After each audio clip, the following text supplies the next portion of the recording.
years did you originally race here at Watkins Glen? My first year was 1949, and I really had no intention of racing when I came up. But I was seated in the Hotel Jefferson having a beer, and a gal at a desk nearby leaned over and said, "Oh, do you have that MG I just saw drive up?" And I said, "Yeah." And she said, "Well, we need some more entries in how about signing up?" So for $10, I signed up, and I was a race driver just like that. And that was the first year. And then the next time I ran was in 1952, which was the year they had the accident, which was too bad. But so that was the last year that they held it in town. But in those days, it was really great fun. It was very casual. You drove your car to the race. If the car blew a head gasket, which mine did, you then towed home from the race. And I remember towing back to the Philadelphia area. It took something like 9 hours to get back, being towed by Otto Linton's 41 Buick, which he used a cable, a steel cable, to tow me back. The brakes were shot by the time I got back, obviously. It was something I would never want to do again.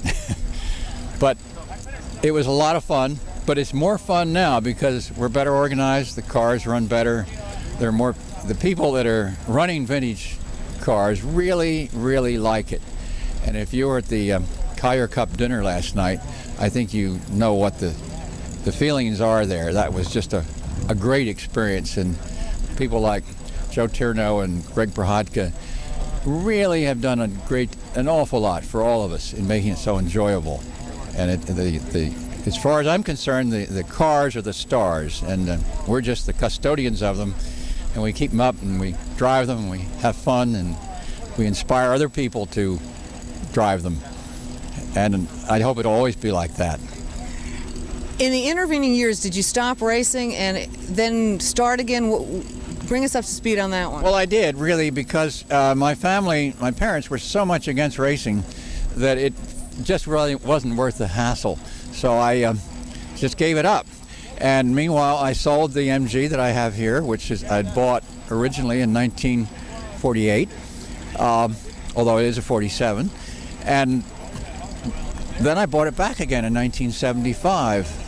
And finally, I got it restored and running again in 1987.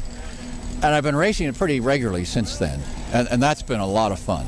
And I think this year I've probably raced more than any year. And I'm finally getting the hang of it a little bit. And that's kind of fun, too.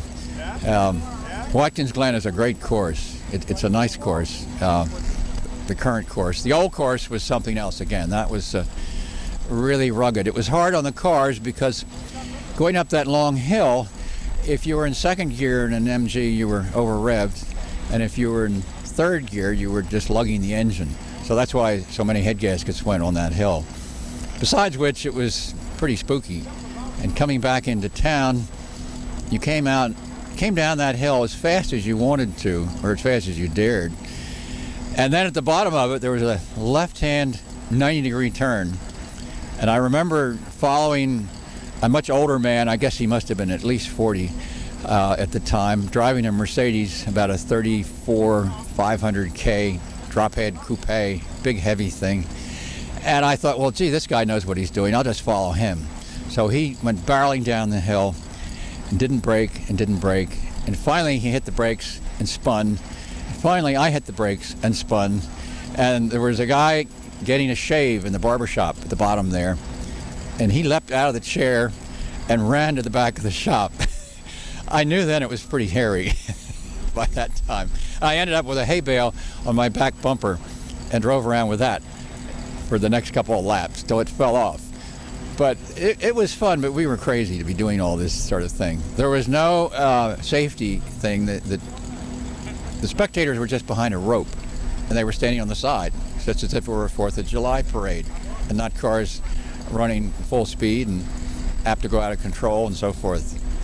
So it's quite incredible, I think, that somebody like Cameron Argetsinger and all those people that back then were able to bring to this area something that has really become a major, major thing.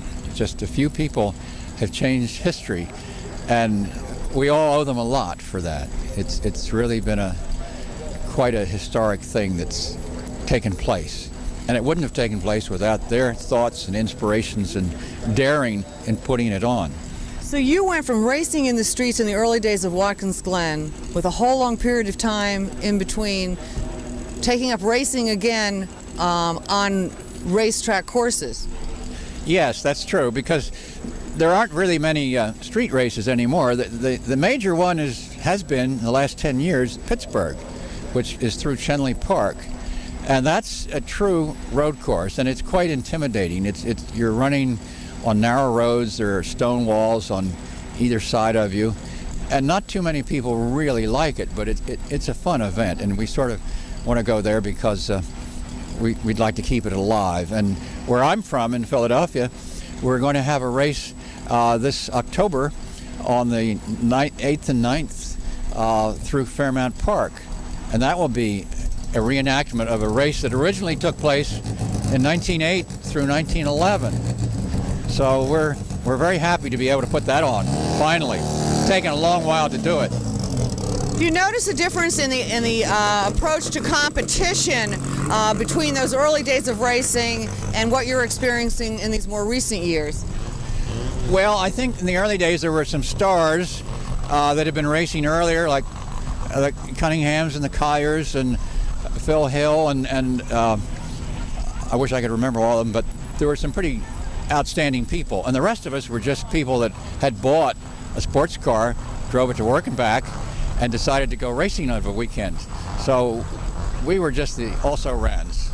Nowadays, I think people are better organized. You can go to racing schools, which are a big help. There are all sorts of racing schools, and there's much more information available to somebody that wants to race today. You can learn a lot more. Before, it was just by the seat of your pants, and you spun out and you hit things and you wondered how or why, and you broke stuff, and then you went back and fixed it. But now it's much more organized and scientific, and I think easier, certainly a lot safer.